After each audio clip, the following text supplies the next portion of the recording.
اللہ الرحمن الرحیم۔ حضرت خباب رضی اللہ تعالی عنہ ابن الارت کی تخلیفیں۔ حضرت خباب رضی اللہ تعالی عنہ ابن الارت بھی انہی مبارک ہستیوں میں سے ہیں جنہوں نے امتحان کے لیے اپنے آپ کو پیش کیا تھا اور اللہ کے راستے میں سخت سے سخت تکلیفیں برداشت کیں۔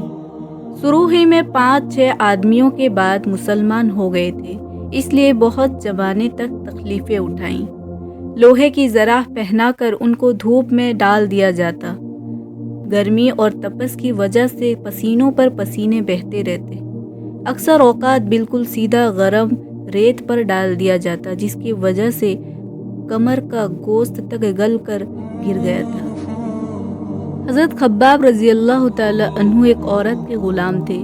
اس کو خبر پہنچی کہ یہ حضور اقدس صلی اللہ علیہ وسلم سے ملتے ہیں، تو اس نے سجا میں لوہے کو گرم کر کے ان کے سر کو اس سے داغ دیتی تھی۔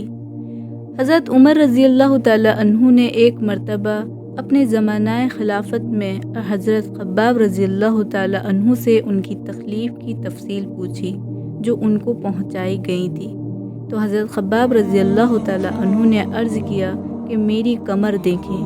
حضرت عمر رضی اللہ تعالی عنہ نے کمر دیکھ کر فرمایا کہ ایسی کمر تو کسی کی دیکھی ہی نہیں۔ انہوں نے عرض کیا کہ مجھے آگ کے انگاروں پر ڈال کر گھسیٹا گیا، میری کمر کی چربی اور خون سے وہ آگ بجھی۔ ان حالات کے باوجود جب اسلام کو ترقی ہوئی اور فتوحات کا دروازہ کھلا تو اس پر وہ رویا کرتے کہ خدا نخواستہ ہماری تکلیف کا بدلہ کہیں دنیا ہی میں تو نہیں مل گیا۔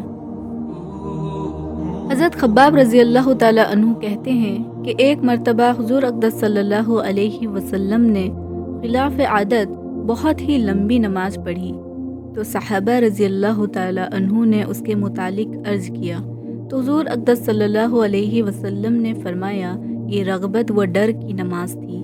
میں نے اللہ تعالیٰ سے 3 دعائیں کی تھیں، 2 ان میں سے قبول ہوئے اور ایک کو انکار فرما دیا۔ میں نے یہ دعا کی کہ میری ساری امت قحط سے ہلاک نہ ہو جائے، یہ قبول ہو گئی۔ دوسری دعا میں نے یہ کی کہ ان پر کوئی ایسا دشمن مسلط نہ ہو جو جوان کو بالکل مٹا دے، یہ بھی قبول ہو گئی۔ تیسری دعا میں نے یہ کی کہ وہ آپس میں لڑائی جھگڑے سے نہ ہوں، یہ بات منظور نہیں ہوئی۔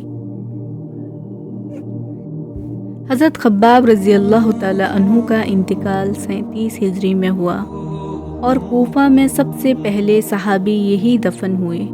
ان کے انتقال کے بعد حضرت علی کرم اللہ وجہہ کا گزر ان کی قبر پر ہوا تو ارشاد فرمایا، اللہ خباب رضی اللہ تعالی عنہ پر رحم فرمائے۔ اپنی رغبت سے مسلمان ہوا اور خوشی سے ہجرت کی اور جہاد میں زندگی گزار دی اور مصیبتیں برداشت کی۔ مبارک ہے وہ شخص جو قیامت کو یاد رکھے اور حساب کتاب کی تیاری کرے اور گزارہ کے قابل مال پر قناعت کرے اور اپنے مولا کو راضی کرے۔ حقیقت میں مولا کو راضی کر لینا انہی لوگوں کا حصہ تھا کہ ان کی زندگی کا ہر کام مولا ہی کی رضا کے واسطے تھا۔ اللہ ہم سب کو ایسی زندگی گزارنے کی توفیق عطا فرمائے۔